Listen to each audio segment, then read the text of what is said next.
Okay, let's go ahead and get started. Welcome to TCU and welcome to our Fireside chat.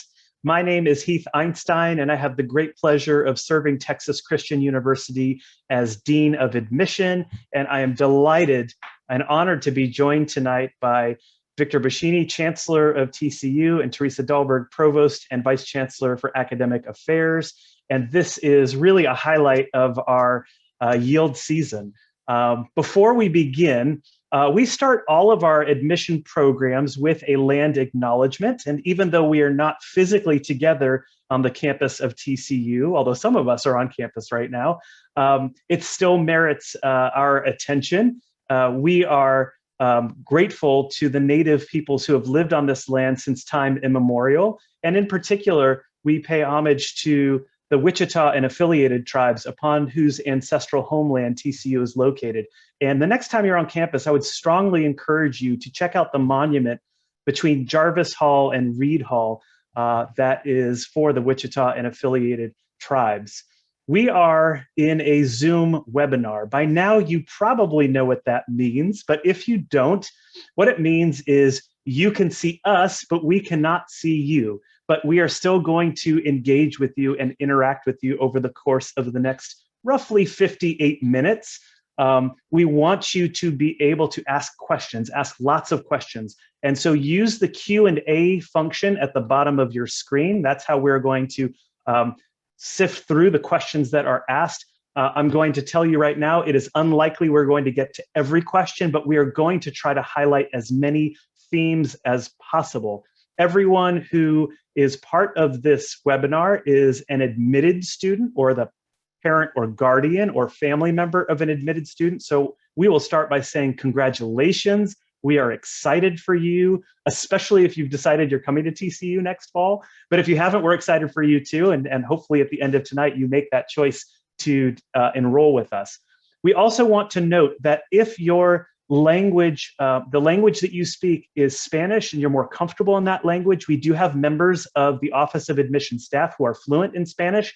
So go ahead and email us at frogmail@tcu.edu. That's frogmail@tcu.edu.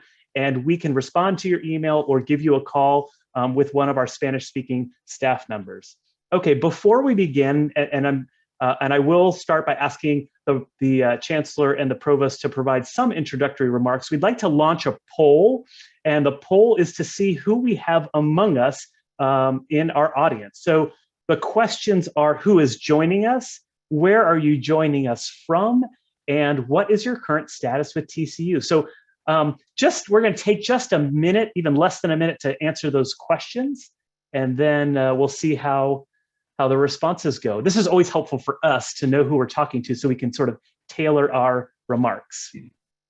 Okay, let's give it a few more seconds.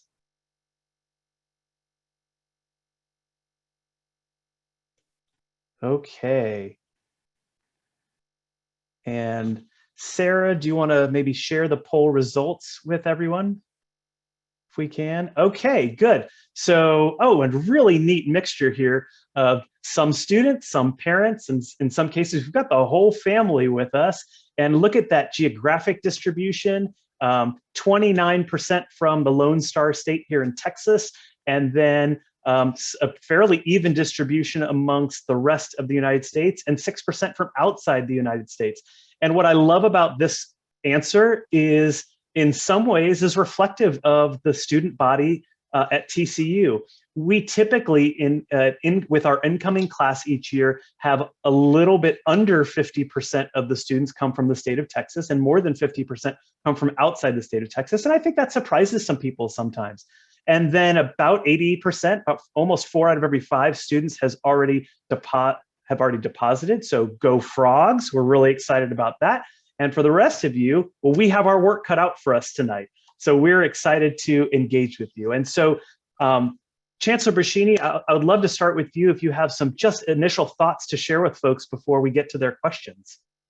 Sure. I just wanted to add my welcome in and say how excited we are. I see the numbers keep going up. This is amazing. This is one of the good things about Zoom, and I just wanted to thank you all for your interest in Texas Christian University. The three of us think it's a great place, but you need to think that to make it work, and I think you would once you were here. So welcome, and thanks for having us. And Dr. Dahlberg, some thoughts from you before we jump in. Well, I also add my welcome and congratulations on being accepted to TCU. And if you've accepted us back, good choice. And let me just kind of spend 1 minute, because most people don't know what a provost is. So I'm the Vice Chancellor of Academic Affairs. So what that means is I work with the faculty, the departments, the colleges to bring you all things academic, like your classes, your details about your major and your minor, registration, advising, the honors program, research, study abroad, admissions, financial aid, all of that stuff. And I have a really good partner, Dr. Kathy Cavens-Tall, who's the Vice Chancellor of Student Affairs. And she works with a bunch of really great staff to oversee all the other stuff that's not necessarily academic in a student's life. So housing, dining, Greek life, clubs, health, mental health, wellness. And then she and I together partner on a lot of stuff like student success, tutoring, career services, accessibility services, a lot of stuff on advising. So between the two of us, we've got you covered. Great, thank you. And Chancellor Boschini, the Chancellor sounds like a really fancy title. What does a Chancellor do? Because I bet most high schools don't have chancellors. I would say it's the principal of TCU, to put it in things. It's the person who is responsible to the Board of Trustees for what goes on campus. And I like to think of myself as someone who tries to set a tone for TCU. And the tone I want to set for TCU is that there's room at this table for everybody. Actually, tonight there is room at this table for everybody because no one's with me. But in general, we like to feel like everybody on campus should be able to have a say in what goes on. And one of the things that I appreciate so much about both of you with respect to your leadership is that even though we are, by most people's definitions, a medium-sized universities, I think the attention that you both are able to provide individual students make it seem like it's a small college. I'm always impressed with how you are able to know students by name. You might have met them one time, but you're walking across campus and you say hello and refer to people by their name. So that, I think that says something about the ethos of the institution. Thank you. Let's get started with some questions, okay? So, and if you're throwing questions into the Q&A, again, we're going to try to get to as many as we can, and please be bold, ask questions. You have here at your disposal the leaders of the institution, so don't feel like you need to shy away from big questions too about sort of philosophy and vision and the direction that the university is headed. Of course, if you've got nuts and bolts questions about what comes next, we're happy to answer those as well. I'm going to start by asking a question. Dr. Dahlberg, can you talk about the sort of academic philosophy of TCU? What is the approach at the university? And maybe could you describe the core curriculum and how that manifests in a student's academic journey? Sure. So one of the central themes of like the philosophy of TCU and what I think makes us very unique is the teacher-scholar model. And that is where the most of the faculty that will be in your classroom and that will be guiding you are really master teachers, but they're also scholars with respect to research, creative activities, community engagement, but they don't separate the two, that their scholarship is very much integrated with their teaching so that they're bringing that into the classroom. But that said, we also complement that with a group of faculty that have the titles of instructor or professor of professional practice. And these are practitioners that often have experience, they have PhDs, but they also have experience in industry or in a clinical setting or a school or a nonprofit. So they're bringing what you would think of as like real world hands-on experience into the classroom. So you're getting the benefit of both. And so all students take what we call our core curriculum. And once you're here, you'll just get used to hearing about the core. Some universities call this the general education. So you've probably heard that in your other campus visits. And that's the liberal arts-based knowledge and skills that are required by everyone, all students, undergraduates, to fulfill the mission, the TCU mission, to educate individuals to think and act as ethical leaders and responsible citizens in the global community. That's a mouthful, but it's things that we think everybody needs to have about humanities, social and natural sciences, fine arts, math, oral and written communication skills. And we've even added, we're adding, it's not yet required, but it will be within a couple of years, a DEI essential competency. So we want all students to graduate with an essential competency with respect to diversity, equity, and inclusion. Wonderful. That's an extremely helpful answer, Dr. Dahlberg. Chancellor Boschini, can you share your thoughts? One person wants to know about the strength of TCU's alumni network and how that network impacts students and graduates of TCU. That's an excellent question. Right now we have about 88,000 living alums, and they are located primarily in the United States, but all around the world. And our alums tend to be very involved with the university. And I think that's also the size, like Mr. Einstein was saying earlier. That is really because of the size of TCU.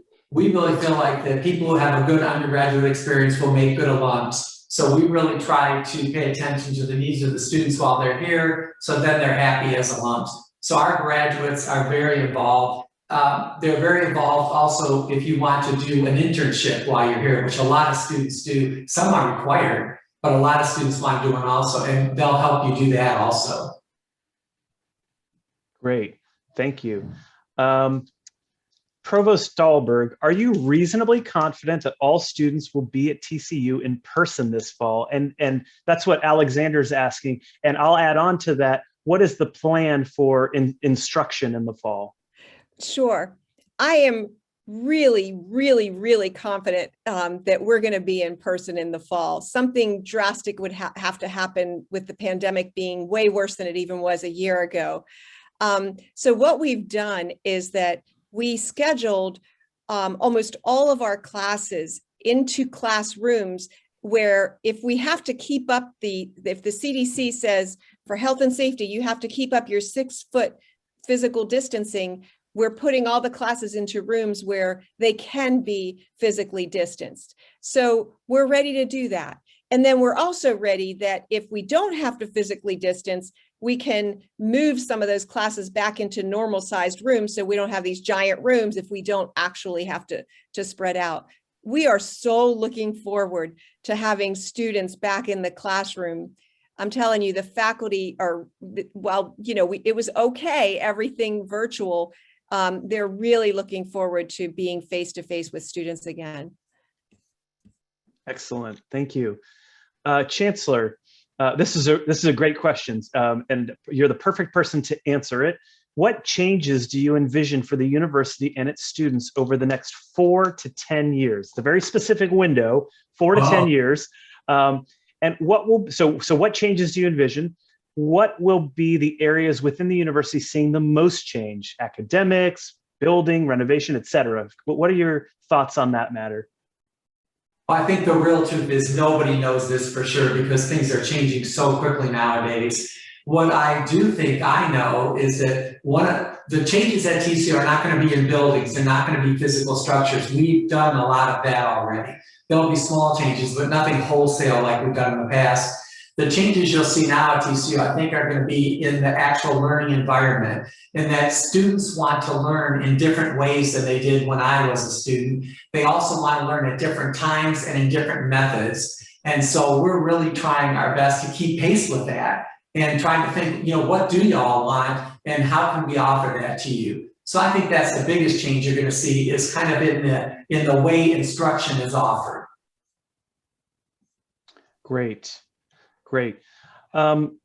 Provost, can you talk about career services for students and how the university might help get students internships? And also, you can speak about it maybe from an academic perspective too, like, are there certain disciplines that require internships and how might faculty go about helping versus the Center for Career and Professional Development and all of that sort of stuff?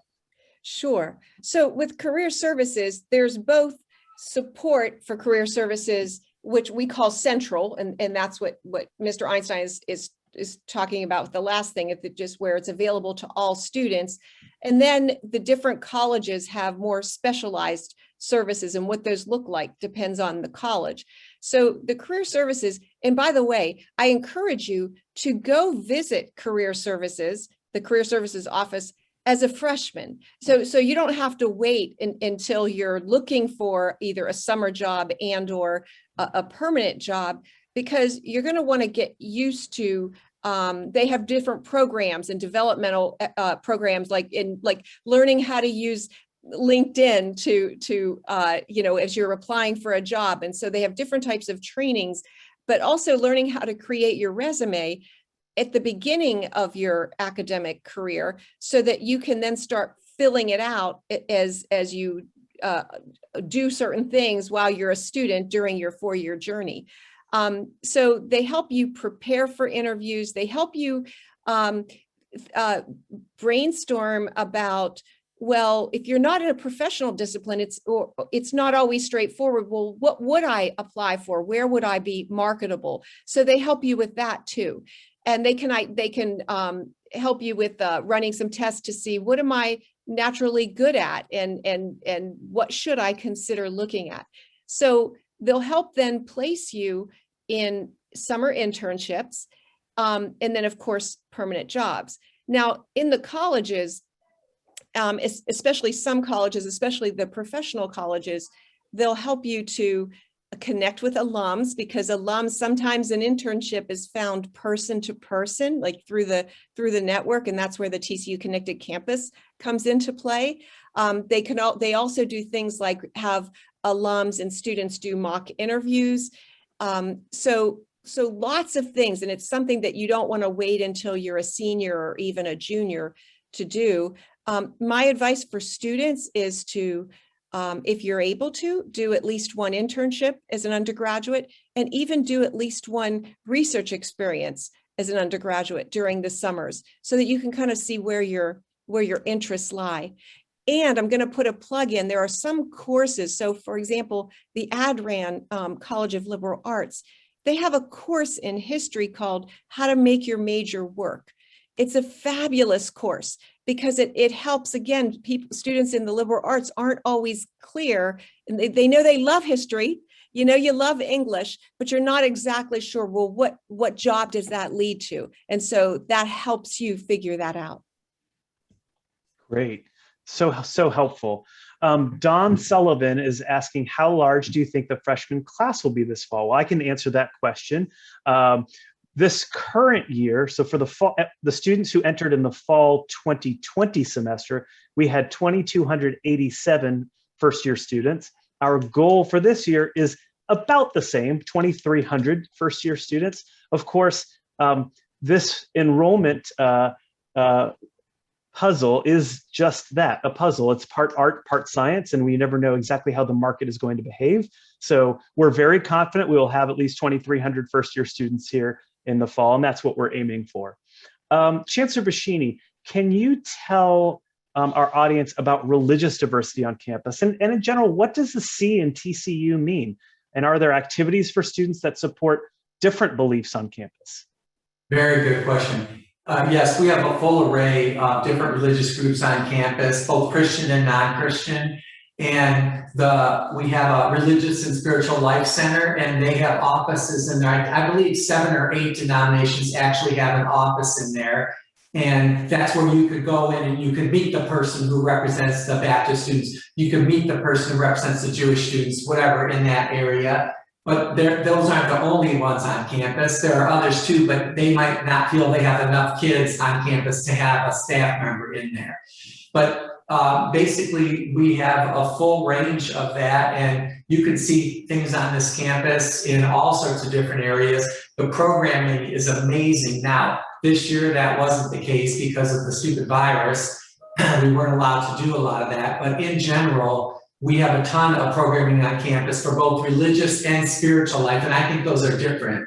And I think that our students take a pretty good advantage of that. I do too. And I, as I've been talking to students about religious diversity on our campus, I like to bring it back to our founding. TCU was established by two brothers who were ministers in the Christian Church, Disciples of Christ. And the DOC believes firmly in this concept of faith with reason, that and that ties really closely to our academic approach, that through extreme inquiry do we arrive at truths, and that there isn't necessarily one right path. And so for that reason, we have so many different faith communities represented on our campus. It's a really a comfortable environment in which to practice religion. Dr. Dahlberg, shifting gears more to an academic question, can students pursue a double major? And how might they go about doing that? When's the right time to pick a second major if you want to go that route? So yes, you can do that. And the best time to start to explore, even if you're not 100% sure, is your first semester freshman year, because it depends on what the two majors are, how many courses, additional courses you'll have to take. And so you kind of want to know early so that you can plan your 4-year course of study if you're able to complete a double degree in 4 years. So the best place to start is with your academic advisor, and for the main major that you're admitted and that you get started in. And if you get stuck for some reason, you then go to the department chair, go to the dean. If you really get stuck, send me an email and I'll point you to the right person. But usually your academic advisor is the first person to go to. Great. And I would say that our curriculum is designed for students to be able to explore coursework across the disciplines. And we're really not trying to get students to pick just one thing. The world isn't like that anymore. Chancellor Boschini, this is a question we've already gotten about 2 or 3 times in the chat, so it must be on people's minds. Will COVID vaccinations be required for the fall? Oh, this is a huge question we're getting on campus right now too, and in America as a whole. We just had a meeting about this today, actually. We feel confident that we won't need to do that because we have enough momentum on campus for the vaccine right now. I think we have, if you go on our website, by the way, on our front page of our website, click on the COVID-19 rectangle, and you can see how many cases we have each day, how many vaccines we give out each week, any information about the virus. And right now we already have about 6,700 people vaccinated, and we have an ongoing program. There was another one today with 130 given out, and they're every day in the health center. So I don't think we're going to need to do that. I think we'll have herd immunity. We'll reach a high enough number by the point of school next fall that we won't need to do that. Absolutely. We certainly strongly encourage students to get the vaccine when it becomes available in your area. And this is a message to students and to parents. Keep in mind that there is a 2-week window on both sides of getting that shot, and you're going to need to also demonstrate that you have the MMR and meningitis vaccinations in order to live on campus. So just plan out your vaccinations accordingly and don't wait till the last minute to get it all done. Great point. Okay. Provost, is the study abroad program currently suspended? And if so, do you know when it might resume? Sure.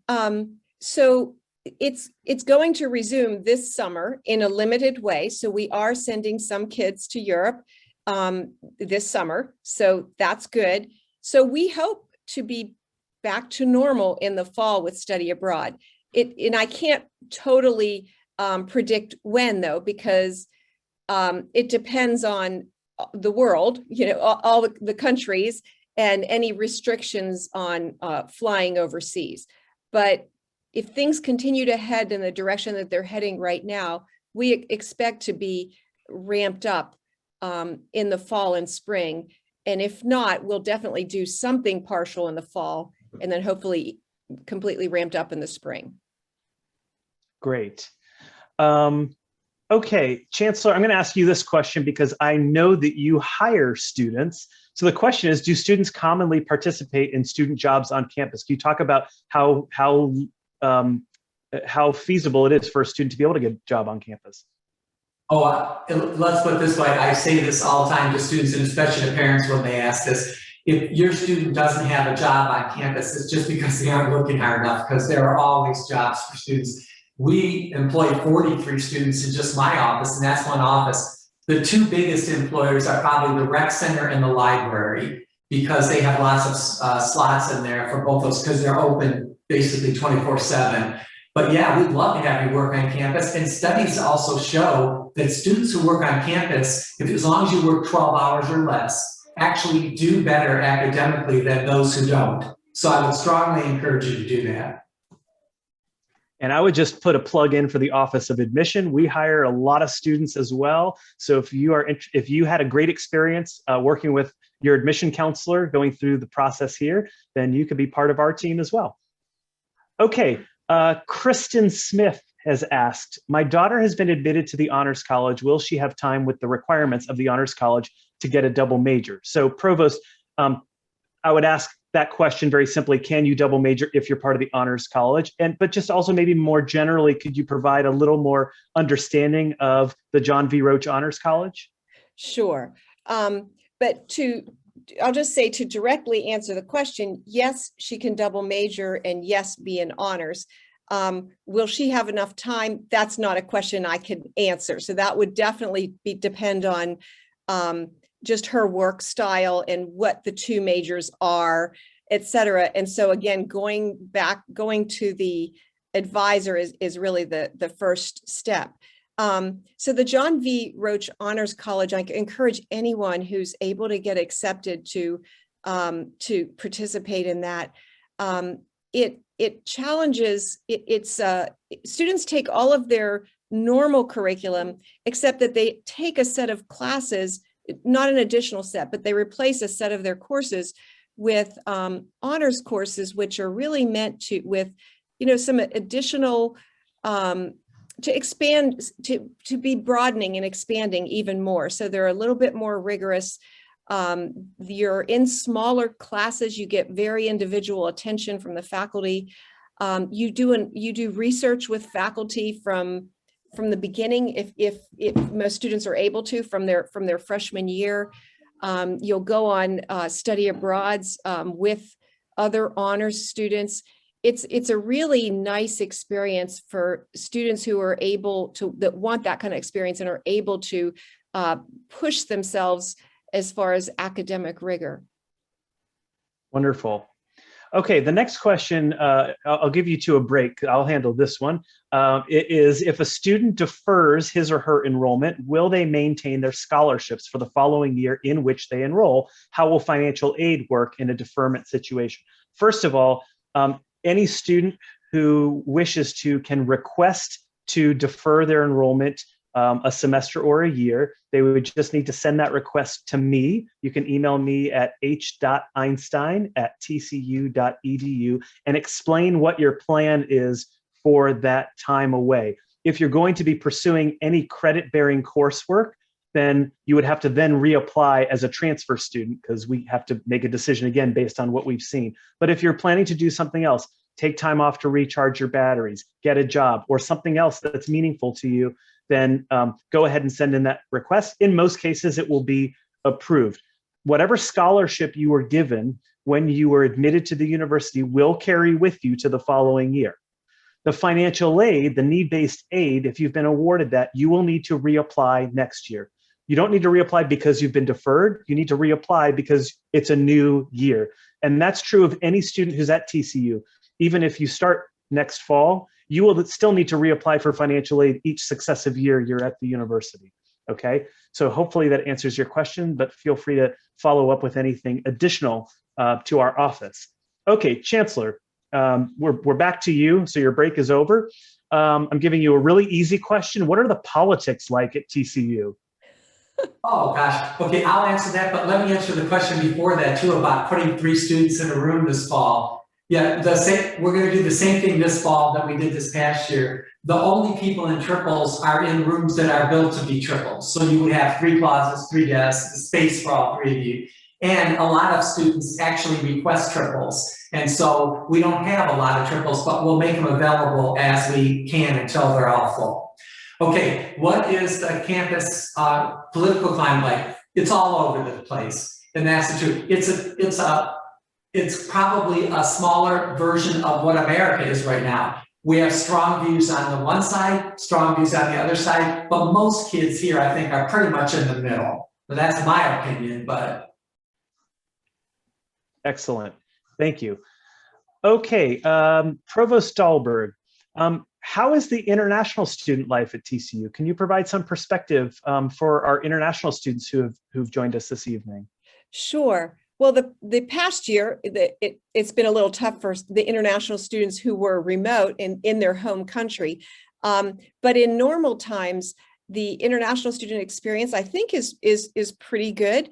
We have an international house that some students like to live in. You don't have to if you just want to be with everybody else. We have lots of cultural events to both showcase different countries and cultures, and students can participate in that. So whether they're wanting to share their culture or whether they're wanting to learn about other cultures. We don't have a huge population of international students, but still, I think that as an international student, you'll find it very gratifying to mix with our students who are very diverse and from a lot of places in the United States as well. Absolutely. I would only add to that, just to your point about the size. It's typically international students make up about 4% of our population. We already have seen in the students who have deposited the highest number. We're on pace to shatter the record for the most number of international students coming to TCU in the fall. I did not know that. Yeah, so good news for you to share. And that's really exciting. And we have students on campus from literally dozens of different countries. So, and it speaks to the mission of the institution, right? If you think about our desire to build global citizens, it's baked into our DNA. And so we love our international students at TCU. Okay, we have a couple questions, Chancellor, about Greek life on campus. So one, I'll just sort of combine two questions. One is, do we anticipate the recruitment process to sort of revert back to the way it's been done traditionally? And then the second one is, just generally speaking, how big is it? And is it difficult to find your place at TCU if you choose not to participate in it with a Greek letter organization? Sure. I always say it like this. About 51% of the students are not in it, and about 49% of the students are in it. So it's about half and half. And the half of the students who are in it, they love it. And the half that aren't, some of them don't even know it exists. And that's how it should be. So I really think it's a choice, and it's what you want to do. If you want a good experience in a men's or women's fraternity, we have that available for you. If you don't, there are 340, I think, other clubs and organizations on campus for you to get involved in. Rush, we anticipate that Rush will be the same as it normally would have been this fall for both men and women. But again, like Dr. Dahlberg said, unless something monumental happens in between now and then, I'm pretty sure it will be like that. Great, thank you. Dr. Dahlberg, if students are struggling with a particular course, how difficult is it to get extra assistance with a professor or to obtain tutoring services? And you could answer the question specifically, and then maybe just a general comment about the approachability of faculty. Okay, yeah, that's a really good question. Thanks, whoever asked that. Thank you very much. So it usually is easy to get help. Our faculty are very approachable and they want to help.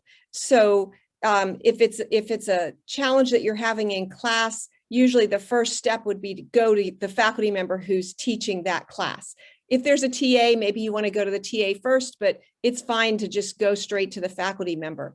If you think it's something bigger than the class, or maybe you're not getting the answer you seek from the faculty member, then go to the advisor.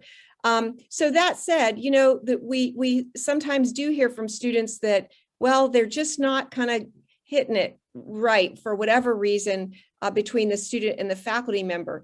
And so that's when, and if you're unsure about your advisor, things happen. Just my advice is to don't stop asking for help, because we have a lot of resources and a lot of help. But sometimes when there's so much information and you need the help right then and you're maybe a little bit panicked, it's hard to remember, like, where was that office or that link or whatever. So my standard advice is talk to your professor, talk to your advisor, like kind of in this order, go to the department chair, go to the dean, and if you need to, email me, and I will find the right spot and the right resource to direct you to. Thank you. Thank you very much. Okay, Chancellor, do you expect TCU to stay consistent in student population size over the next 5 years, or will there be an increase in numbers? And I just want to note, Elizabeth West is asking this question, but Heath Einstein also wants to know the answer to this question. I expect it'll stay the same. The board voted about 2 years ago to freeze, and I always say these numbers wrong, so Dean Einstein, correct me if I'm wrong, to freeze undergraduate admission at 10,005 and graduate at 1,500. So we would never get bigger than the 12,000. And so I think we're set on that right now. But again, that's a decision of the Board of Trustees. Right now, we're on the path to stay on that, and I don't see any change in it. But of course, again, I don't know what's going to happen in the future. I'm pretty confident, though, it's going to stay the same, because TCU has no aspirations to be a large school. That's not what TCU is. TCU is that you can know your professors both inside and outside of the classroom, and you can't do that with 20,000 students. Great, thank you. Okay, Dr. Dahlberg, an anonymous attendee has asked, does TCU prioritize their own undergraduate students who wish to apply to TCU's medical school? Are there any application benefits for the pre-med students? And I don't know if you know the intricacies of the med school application process, maybe you do, but this could also just be time to talk about the relatively new med school at TCU and how that plays into the climate. Well, okay, here, I'll kind of pick this apart. Currently, the medical school, when it's admitting students, it does not set aside certain slots for TCU students. So in that way, you can say it doesn't prioritize it, because it doesn't say, 10 slots definitely are going to go to the best TCU applicants. That said, I want to brag a little bit about our health sciences and their ability to prepare students in all the health sciences, including medical schools, to get accepted into their professional schools. We have a tremendous record. And so our health sciences faculty, they have a concentrated program to help students get into whatever professional school they want to get into. And you start early, again, in your academic career, and they'll really keep you on a path to get accepted. So did I fully answer the question? Well, let me just, I'll brag a little bit about the School of the medical school. I love our medical school. It has an amazing mission. It's really, it aspires to, and it's going to change the way the country that we educate medical professionals by not just teaching them all of the medical knowledge that they need to know, but helping them develop while they're still in school, the interaction with the patient, how to talk to the patient, how to follow the patient, how to listen to the patient. And I think that if anybody who's ever gone to the doctor, which I think there's probably everybody on here, probably understands the need for that.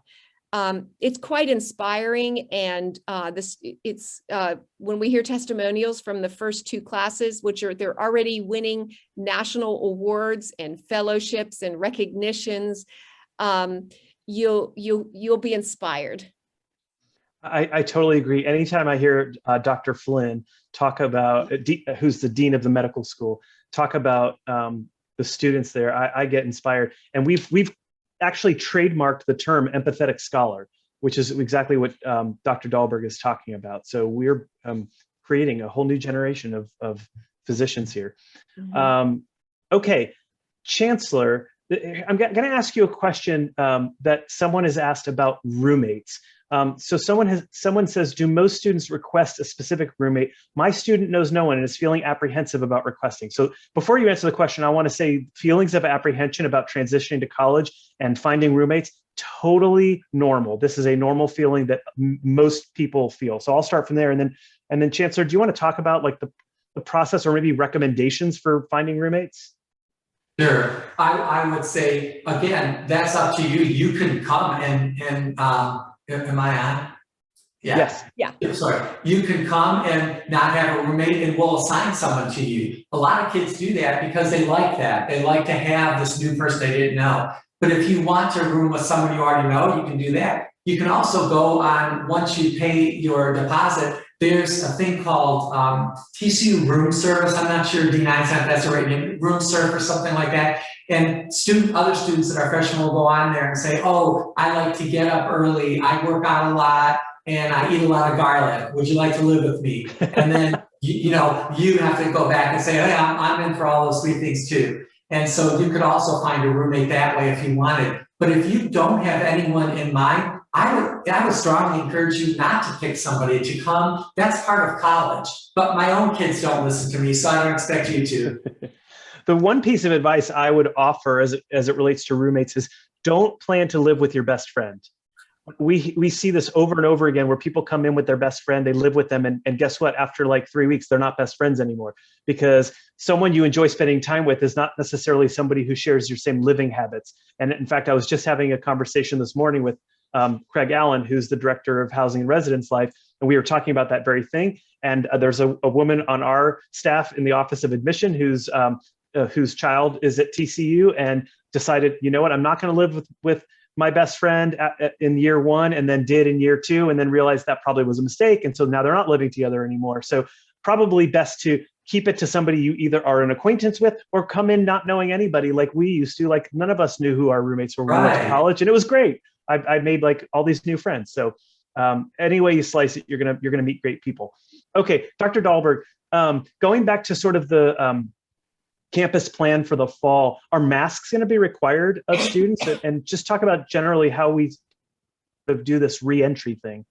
So it all depends on what the CDC is recommending, right? So if they're still recommending masks, then we'll require masks. And I have to admit it's getting harder and harder to enforce mask wearing, but that's because so many people are vaccinated. And then, if you're vaccinated and you're walking across campus outside alone or with your friend who's also been vaccinated, you're not inclined to put your mask on. But if the CDC requires them, we will require them, especially in the classroom. We're particularly always concerned about faculty exposure, because you never know when there'll be a faculty member who, for whatever reason, maybe they didn't want to, or maybe they weren't able to get a vaccine, because of health reasons. And even though we're just taking double precautions, so even though we're physically distancing the classrooms, so it all depends on the CDC.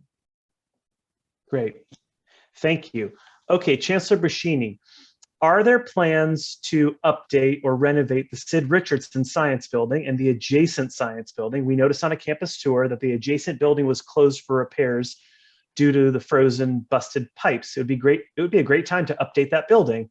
So I very much appreciate the suggestion. This is from an anonymous attendee, by the way. And so you could answer that one specifically about the Sid Rich and the adjacent building, and then maybe comment on plans to renovate the campus as a whole at this time. Okay. Both Sid Rich, that's the building you're talking about, and Whitten Scott are the two buildings that are connected, have a lot of the sciences in them. Both were damaged pretty heavily, especially Sid Rich or Whitten Scott, one worse than the other, I forget, with the broken pipes and all that. And yes, all that'll be fixed. But we're also looking at there's only about 4 or 5 structures on campus that haven't been completely redone. And those are both on that list. And so I would say, yes, eventually those two will be redone. For the coming year, our plan is to redo Sadler Hall. And that is another academic building right in the center of campus. And so we usually don't do more than one a year anyway. And so in the coming year, you'll see Sadler Hall being rejuvenated. And I will say that Sadler will house the John V. Roach Honors College, as well as the School of Interdisciplinary Studies, as well as our research and graduate studies operation, and then have some extra classrooms. I love this next question, Dean Einstein, if I could jump in about tuition going up. Yes, I was going to ask you about that. Parents ask me this all the time. My answer to that is, I think you should assume every year for the rest of your life, tuition will go up. That way, when it doesn't go up, you'll be happy. And if it does, don't get mad at me, because people always say, oh, they never told me tuition would go up. I'm like, oh, wow, okay, I've never been at a school where it didn't. But TCU this year, though, our board voted in recognition of what's going on with the pandemic and the financial crisis so many people are going through, and we didn't raise tuition for the coming year. Now, that won't mean anything to you because you'll be incoming students, but to our returning students, that means a heck of a lot. And so each year the board considers it and determines whether or not we should have a raise in tuition. And thank you for that. The second part of the question I can take. So this is your 3/4 point break to Dr. Dahlberg and Dr. Boschini. The question is, how will I be able to get extra scholarship money to help cover the tuition increases? Will the Dean's scholarship in this particular case, or will the scholarship that I've been awarded, is the question, does that go up with the increases? The answer is the scholarship amount that you were awarded at the time of admission, that stays the same. However, when we increase tuition, we also increase the budget for our total budget for scholarship and aid. And so if cost of attendance is a factor for you, as it is for most TCU families, we strongly encourage you to apply for need-based aid. And as all else being equal, as the cost goes up, the aid will go up too. So that would be my response to that question. And Dean Einstein, isn't the main thing just to fill out the FAFSA? Make sure you do the FAFSA. Whether or not you think you're qualified, do the FAFSA. Absolutely. So along those lines, we require all students who are seeking need-based financial aid to complete the FAFSA, as Chancellor Boschini said. That's the free application for federal student aid. It's a government document run through the Department of Education. Every college in America that receives federal funding, which is just about every college in America, requires the FAFSA in order to distribute that money. We also require for incoming students only something called the CSS profile. If you've gotten to this point in the process, you have probably already completed the profile. If you have not yet completed all of the forms for need-based aid, however, go ahead and do the profile in addition to FAFSA. In each subsequent year at TCU, you only need the FAFSA, not the profile. And I should say FAFSA or TASFA if you're completing that form, because we would accept either one. And for those who are outside the state of Texas, TASFA is our state financial aid form here in the Lone Star State. Okay, the next question is from Jennifer Barrow, and she's asking, what is the environment around student athletes and if they need to travel, assuming they'll be back to regular seasons? I'm not sure I entirely understand the question. Maybe Chancellor Boschini, maybe you do, but just generally, I think one question is, do we think we're going to have intercollegiate athletics again starting in the fall semester? And then what is the environment like for student athletes? Yes, we do think we will. And our student athletes are already traveling, for instance, our baseball team. But you have to remember, they're tested every 2 days. And anyone who is found to have the vaccine is immediately quarantined. And then the people that you come in contact with also are. But as of today, we had 4 students, I think was the case count, and none of them were athletes. But that's mainly because they get tested so often, and so many of them have already been vaccinated because they don't want anything to interfere with their seasons. So I'm pretty confident next fall we'll have athletics as normal. Great, thank you. Provost, earlier in our session, you had mentioned a number of people who have been vaccinated up to this point. I think the number was something like 6,700. Do you know of those, how many were students versus how many are faculty and staff? So I don't. Do you, Chancellor? Do you know? I don't either, but we do know that. Yeah. If you look on the website, it might tell you that. I'm not sure if it tells you the full number or it splits it up, but we definitely have that number. I just don't know it. But right. Considering you all, we only have about 2,500 employees, and we have, the 10,500 undergrads. So right there, it has to be a lot of students already vaccinated. Great. Agreed. Okay, Abby is asking, this is an interesting question. Has TCU considered looking at tuition assurance? It makes it much easier for parents with multiple kids in school to plan that. And she mentioned that Boston University does this. Is this something that has ever been discussed at cabinet or at the board level or anywhere else that you're aware of? Yes, the board has discussed this many, many times. I've also worked at schools that did this, and it was a huge failure. And so part of the problem becomes that the subsequent classes get angry because they feel like they're paying for the older classes who are frozen in the tuition. And so there's lots of equity issues in it. But yeah, we have discussed that in the past. Our board has chosen not to do that. Thank you. Okay, here's another COVID-related question, and I don't know if you have an answer to this. It's an interesting one. If a student is fully vaccinated, will they have to quarantine if they've been exposed to COVID again? Again, I don't know. Dr. Galber might know that one. That's a good question, though. Yes. Yeah, it is. Yes. I think it's yes, but if they're exposed, but they haven't contracted it. Right. Okay, actually, I don't know that? the answer to that. I don't know the answer. I will say that the reason that masks are still required, even if you've been vaccinated, is not to protect you. It's that you can be a carrier. And so it's to protect other people around you who may not have been vaccinated. So being exposed could mean that you're a risk to others. But since we will be requiring masks as long as the CDC does, I actually don't know that answer. But we'll follow the advice coming out of CDC. Okay, great. Just want to mention to everyone, we have a maximum of 8 minutes left in our time together. This has flown by, hasn't it? So if you've got additional questions, please don't hesitate to throw them into the Q&A. I want to ask you both, this is a great question. What is your best advice for incoming first-year students regarding keys to success? Do you want to start, Chancellor, or you want me to? You go ahead.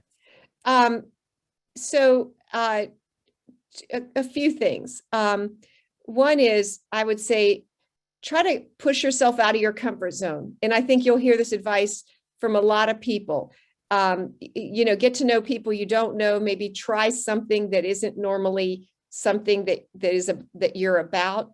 So whether it's extracurricular or just social things, or joining clubs or a sport, or whether it's taking certain classes, go out of your comfort zone. The other thing is to consider what you're doing in the summers and in your outside of class as part of your four-year academic journey. So take advantage of, there's so many lectures and performances and all kinds of and games and just so many types of activities to engage in and learn from. And then, of course, experiences during the summer, that's really part of it. I think that's my advice for now. Yeah. My advice is much more basic. I would say the main way to succeed in college is to go to all of your classes. I think a lot of students love the freedom of going to college, and they forget that with freedom comes responsibility. That's great. Now, we just got an additional question on top of that question related, and this is such a great one. So Tanya Ward, thank you very much. What is the key to success for parents, especially parents who are coming from a distance and they're transitioning their child into adulthood and independent living? I would say, go ahead. Go ahead. No, you go. I'm the parent. My wife and I are parents of 4 children, and I would say this: let them go. That's really hard to do. It's hard for me too with my kids, and so it's easier said than done. But I would say let them go and let them have a true college experience of tasting some of that independence at the beginning, but supporting them when they need it. I would also say this: I think most kids, they call when they need support. You don't need to ask them for support. And so I think that usually works out, but that's just my opinion. So I totally agree with that. And then I'll just share with you, I have 2 kids and they're both out of college by now, but one of the things that helped me was just text them lots of pictures of like the family pet or some cute scene or something, because that way, if you want to feel like you're getting you want to communicate, but you don't want to be in their face, just getting a little heart or like or something will make you feel better. Great. Thank you. Okay, a couple of short questions that I can answer. Do honors students all live in Milton Daniel Hall? And the answer is yes, all incoming Honors College students are expected to live in Milton Daniel. It is a wonderful place to live. The college is as much a community as it is simply an academic program, so that is the expectation. Is there a buffet style dining option? We call it all you care to eat.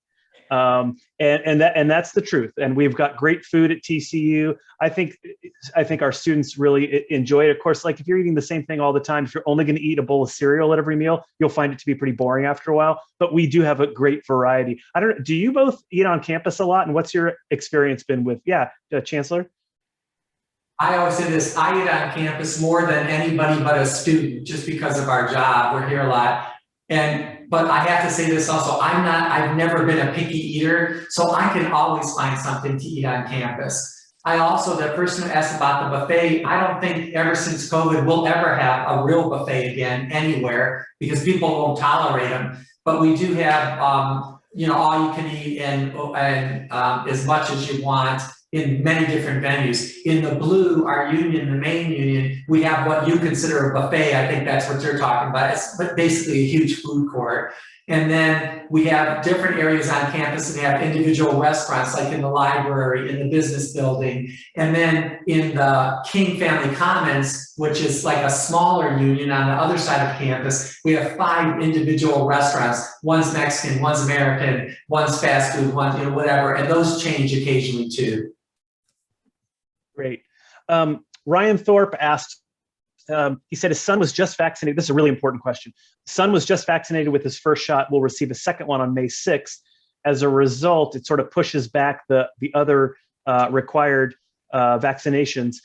Will that mean he can't register for housing on May 1? The answer is no. We are not going to prevent students from filling out the housing questionnaire. In a normal year, you would have to upload all of your immunization records in order to fill out the housing questionnaire. But of course, this is not a normal year. We will allow students to complete that and go through the housing selection process. Okay, we have time for one last question. And here's what I'd like to pose to you. I'm surprised it didn't come up, and that's okay, because people have lots of great questions. And that is, the advantage of going to school in the city of Fort Worth. Can you talk about the relationship between TCU and the city of Fort Worth? And I'm especially interested because if we go back to the poll question, most of the people who are with us tonight are not from Texas, and even many people in Texas aren't from the DFW area. So maybe we'll start with Dr. Dahlberg and then Chancellor Boschini, if you can talk about TCU and its relationship with Fort Worth and how our students leverage that. Sure. So from an academic point of view, the Chancellor we have lots of connections with the community. The Chancellor can tell you about a whole bunch of them.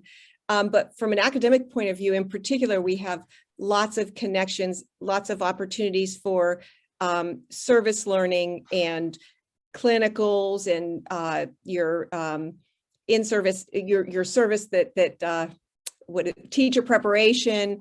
And so the community loves TCU, and you'll say that, when I first moved here, I was so amazed that you would see some random place across Fort Worth, not even near the university, with purple porta-johns. I just was like, my goodness, so there's like purple everywhere in this city. And so it's a connection maker. It's a network. You tell someone you're a TCU student, and that immediately kind of puts you to the top of the queue. They're going to remember you. So from the point of view of getting a job, an internship, and then other like co-curricular things you want to do in the community, it's very special. I haven't seen anything like this at other universities that I've been at. Chancellor. No, I would agree with everything you said. I've never worked at a place where the community embraced the school as much as they do TCU. And that's one thing I love about it. I would just add to, first of all, underscore everything that you both said. but I would challenge anybody to find a school like that that's not located in a little college town. Like Right. you cannot find another major city in the United States. And by the way, Fort Worth is the 12th largest city in the US by population. You will not find another major city that embraces the college like Fort Worth does TCU. And that is special and is just one of the many things that makes TCU a special place. Okay. I just want to thank Dr. Boschini and Dr. Dahlberg for joining us tonight. It's such an honor to have you with us. I want to thank all of our participants for being with us. I know we weren't able to get to everyone's questions, but please reach out to us if you've got anything more that you would like to know. We could touch on a million other things. I hope that the folks who weren't sure if they wanted to be at TCU now are sure that they want to be here. Actually, what I really hope is that you all end up at the place where you want to go. And if it's TCU, great. And if it's not, we support you 100%. We're just delighted that you made TCU part of your college search. So thank you all for being here. Have a wonderful evening and go Frogs. Thanks, Einstein. Bye. Bye.